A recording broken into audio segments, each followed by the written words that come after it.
This episode of PDX Spotlight is brought to you in association with Portland Radio Project. We're Kaiya on the Mountain. You're watching PDX Spotlight. Woohoo!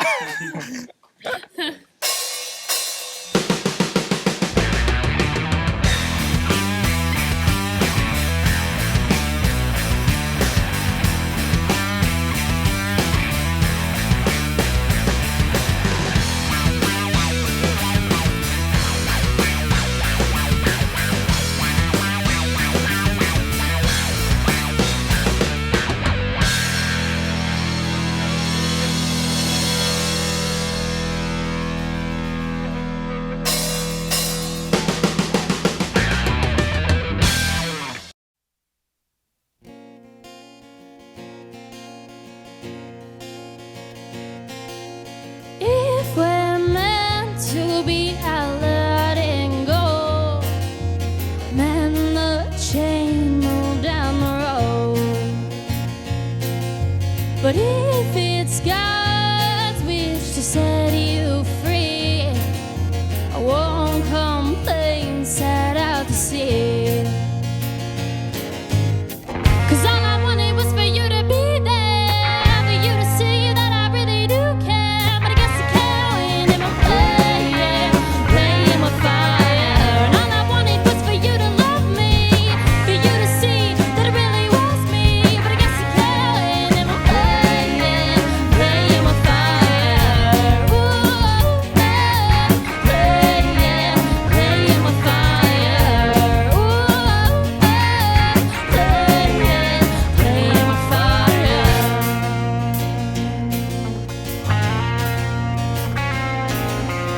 If we were star-crossed lovers, we would have made it through the fire. And if I truly loved your soul, you would not have made me feel so alone.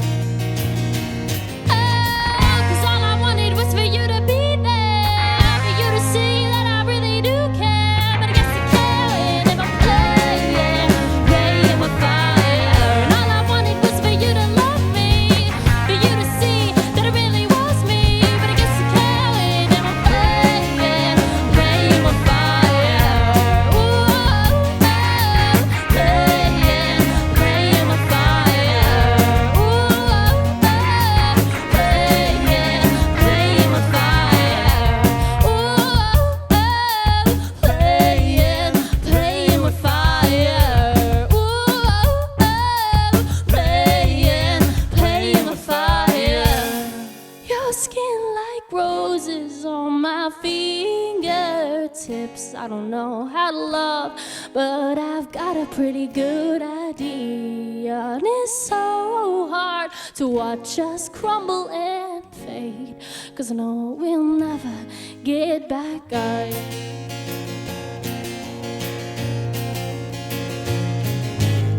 'Cause all I wanted was for you to be there, for you to see that I really do care. But I guess I can't win if I'm playing with fire. And all I wanted was for you to love me, for you to see that it really was me. But I guess I can't win if I'm playing with fire.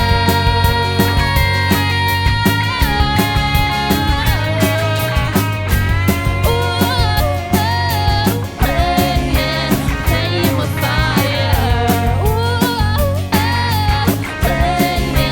playing with fire. Ooh, playing with fire. Ooh, playing with fire. Welcome to PDX Spotlight. I'm your host, Luke Neill. And tonight on the show, we have folk rock band Kaiya on the Mountain. Thank you so much for being here. having us. Yeah, you bet. Thank you. Well, you have an interesting start, Kaiya. I want to talk to you about your use of YouTube and early songwriting and how that played a part as far as you becoming an artist. Yeah, definitely.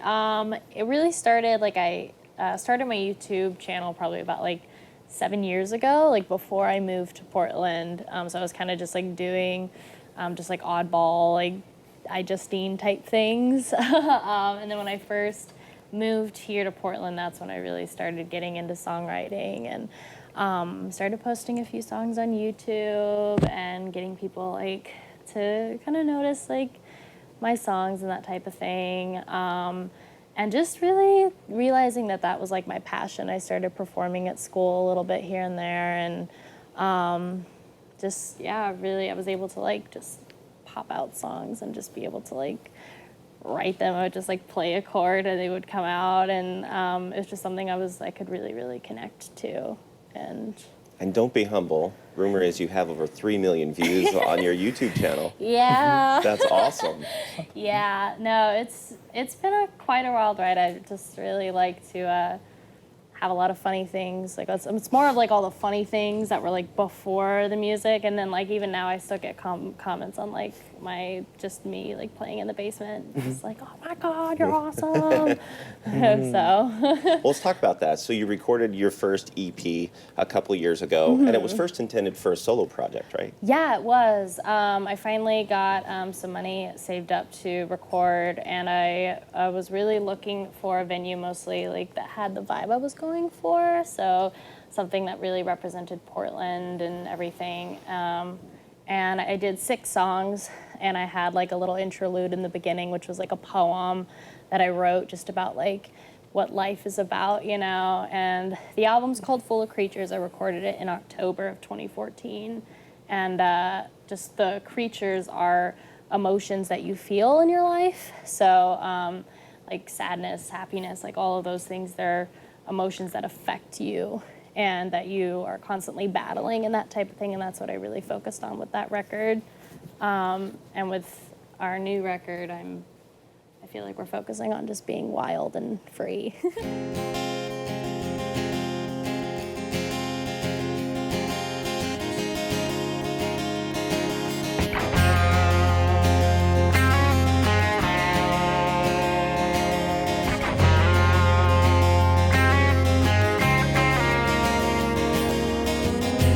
How about you get yourself a peace of mind? Leave me behind. Bury yourself full of grave. Bury yourself full of hope.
So coming up, you're going to be releasing Talking Wild. We'll talk about the dates and the show specifically, but I want to talk to you about where you made the record and kind of the process of working with a producer.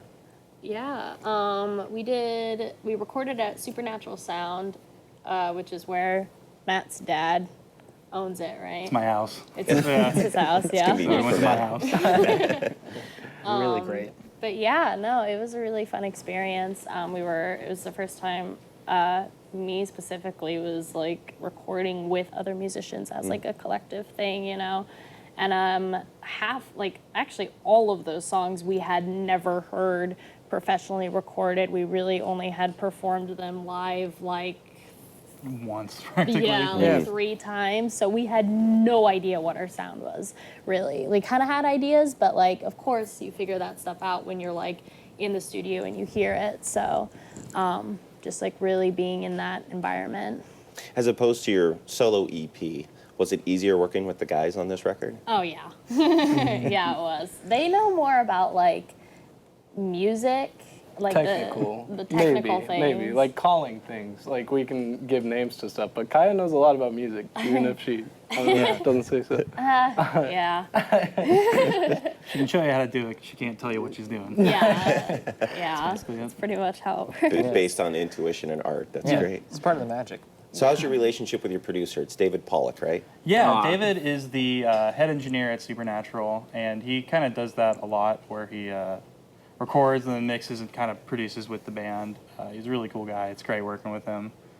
Yeah, that's pretty much it. Yeah, I mean, I great. really like working with David, especially like being able to stay in the studio. I mean, I slept there the whole time. I was like 3 or 4 days that we were in there. I just slept on the floor in the middle, you know, just get to wake up, and then David comes in and he's like, all right, guys, let's go. That's fantastic. We were calling it Matt's house, but like it really is like Matt's house and then the studio. Like it's an unbelievable studio. Like it's amazing. And so me and Jack were both the people that stayed there, and it was just like it was just like 3 days. I had been in this band for like maybe 4 months, and it was like I just wake up and it's like, all right, ready to record music. It's like that's What a cool experience. it's awesome. Dude, you were only in the band for 2 months. It was like, Was that really? yeah, that he didn't was. even know the rest of the set. We like taught him 3 songs, and then we wrote 2 more, and then we recorded them.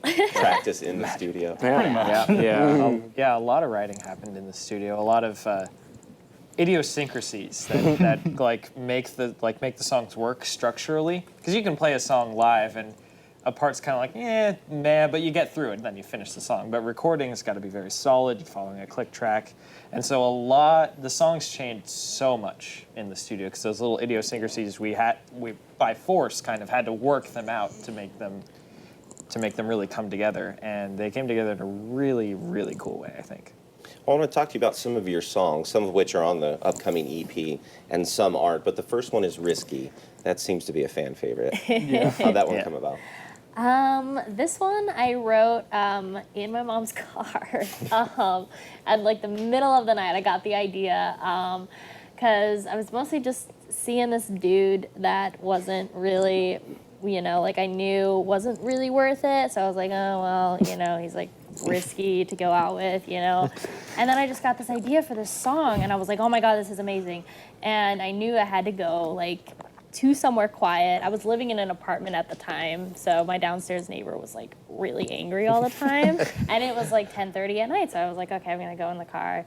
But yeah, just like that was the very first song that I wrote that was like poppy, that was like that had that poppy feel. It wasn't really like singer-songwriter-y, It really sounded like the most commercial, and it was just a blast to be able to like record it and be able to like hear like The wow. glitz. Yeah. We were looking for The glitz. Yeah. This song it's probably one of our simplest in like chord structure. In fact, when Kaiya actually brought it to me, it had 2 chords. It's the C chord and the F chord, and I added a slightly controversial G chord in the chorus, the 3rd chord, because I felt that it worked really well with the melody. And it's kind of one of those ones that we go wild on, but in like a different way than all of our other songs. And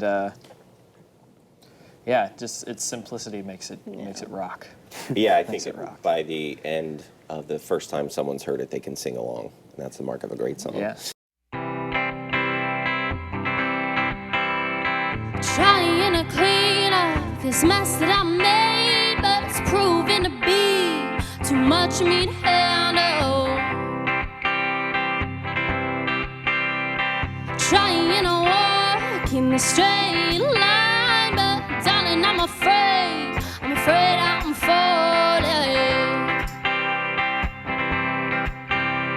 'Cause I thought that this might have been working, but now I'm convinced that you may not be worth it.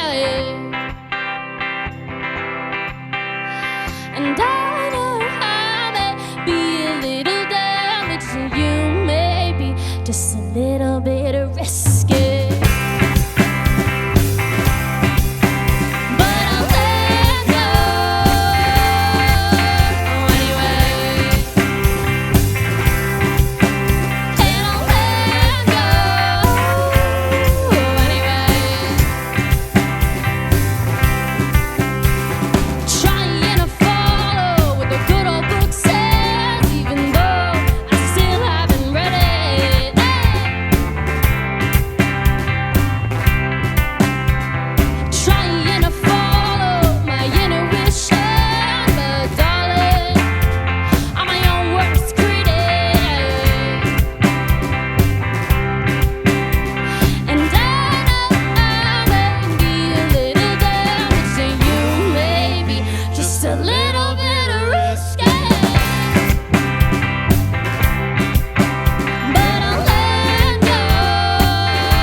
Just a little bit risky,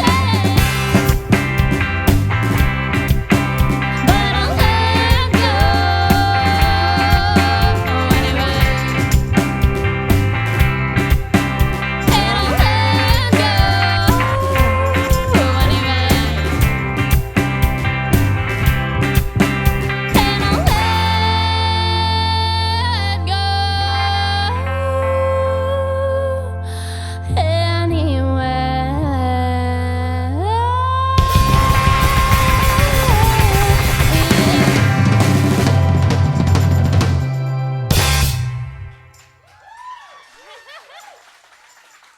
Talk to us about playing live and becoming familiar with the songs in a live setting. Oh, well, I mean, like, for me, like, I had, like, only played live in, like, a drumline band in high school, you know, so it's, like, that's a little bit different. You have judges and stuff, you know, but, like, then, like, one of the first shows we played, like, this, like, festival in like, Washington, you know, there's not that many people there, so I'm like, oh, this is cool, you know, we just, like, get to, like, play in this old barn and stuff like that, and then now we've just been going to, like, bars and stuff all over Portland, get to play at all the venues that, like, I like to go to and stuff. Yeah, it's been really, really awesome though. Like, kind of our goal set was just to like play as many shows as we could to work out the kinks and get as much experience as we could.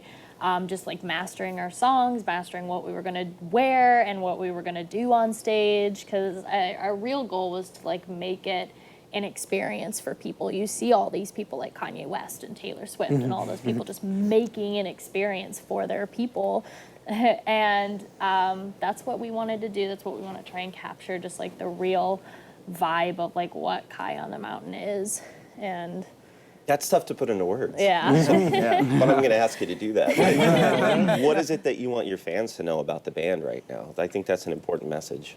We got recorded music coming out for one thing. Like that's kind of a new thing. Yeah. That we love them, all of them. We do. Kaiya's like, I think everybody in the band, I mean, just with playing live and stuff, like, I think we've kind of had growing pains with it, and we've all been in similar, like, status of, like, where we are with music, so, like, if the people who are watching the show could feel like they're like just learning about it just like we are, because it's like just happening right then, just like it is for us, you know, like that's the best part of playing live, right? Yeah, the shared I experience. think just the shared experience, yeah, definitely. Yeah. Connection with people, like I think we all just get really stoked on that.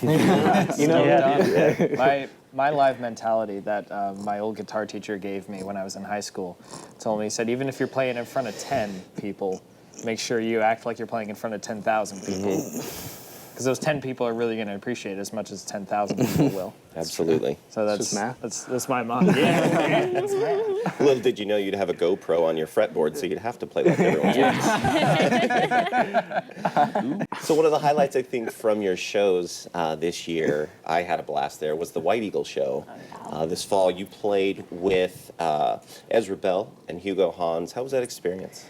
Oh my gosh, it was amazing. Definitely like one of the most heavily anticipated shows, I think, for all of us, just because I think that we were playing with two really big acts like locally for Portland, and we're technically like, you know, we think we're like amateurs with this. We've really only been at it for like a year, so just like coming into that experience and being like, all right, you know, we go there, there's like 70 people there at least, you know, and we're just like, all right, let's have a good show, you know, and yeah, just hearing everybody cheer and just being there. Just the environment, and Yeah. I mean, you were talking about how many people were there, and it's not just 70 random people off the street too. It's like people who are there for a to reason, see you the know, and show. like so many people are just so positive and like overwhelming. And it's like, wow, I'm headed in the right direction right now. Like, Yeah, absolutely. Probably one of the coolest things from that show, and pretty much every show we play, is just watching the audience like hear us for the first time and become intrigued by what they're hearing, and just kind of watching their faces and the mannerisms, and then boosting our egos as a result. Great. That's what it's all about, right? So you've been playing a lot of shows, and of course there's a lot of anticipation coming up for the White Eagle show. November 18th, you have the EP release for Talking Wild. How are your feelings going into that show, knowing that you're going to be sharing the recording with everyone now? Yeah. can't wait. Yeah. Yeah. We're really stoked on it. I think it's going to be a really unique experience for us in a lot of ways. One, because we don't have I don't think we have very many shows booked up until then. And so Yeah. it'll probably be one of the longest gaps we've seen between shows. So it's going to, I think that's going to affect the show in quite a few ways. I think we're going to be practicing all of our songs up until then. And I think they're going to take new life in that way. Because we've seen them played out in live settings so much this summer. Now it's time to see them played out after months, like a few months of like really intense practice, and then going into it. I think the goal should be to make a new Kaiya on the Mountain live in that way. Yeah, I think it's just absolutely. gonna be like us growing into something. So I think like when this album is released, I think it's like almost the end of like phase one of Kaiya on the Mountain, and then like afterwards going into 2017, and we're starting to create our LP and that type of stuff and think for the future. Like that's gonna really take us to like phase two and just onwards. So That's really exciting. And you bring up 2017. I know you have goals to do a Northwest tour. Yeah. And eventually take all these folks back to your stomping grounds in Austin, right? yeah. That's cool. Yeah, definitely want to do that. I think we've been talking about just like doing like little tours here and there. Like Yeah. definitely want to hit up Seattle and like go down the coast, you know. And of course I want to take them to Austin, Texas, because that's where like I was raised, and there's just like so much music there and just like amazing food. And I would love to take them to like Austin City Limits to the festival so that they could experience that. And I really mostly want to do it so that they can connect with like what is basically me, you know, and they can really like get to see like where I come from and where a lot of my inspiration comes from. So That's fantastic. That's awesome. Tell us where the fans can reach you, social media, all your contact information. we have our Facebook and Instagrams. They're Kaiya on the Mountain, and then also we have KaiyaOnTheMountain.com, and you can go there and check out all of our upcoming dates, as well as like find out more information for our record release. And Snapchat. We also have the Snapchat. Yeah. Get at it. Kaiya OTM. That is Kaiya Yeah. OTM. There it is. That's it. I'm gonna start us a Twitter page. If we don't already have a Twitter page, I'm gonna start that. And then, Sounds like fun. we were talking about be the We sole. already do have a Twitter page. All right. Well, I'm gonna take that over. It's okay. From this point on, let it be known. Well, we definitely want to thank you for being here tonight and thank you for your performance. So, Thank you so much. ladies and gentlemen, once again, Kaiya on the Mountain. You talk about her in your sleep. You say she's the only one you dream of. But you and I both know that ain't the truth. I can smell the alcoholic lies on your teeth. You can't pick and choose.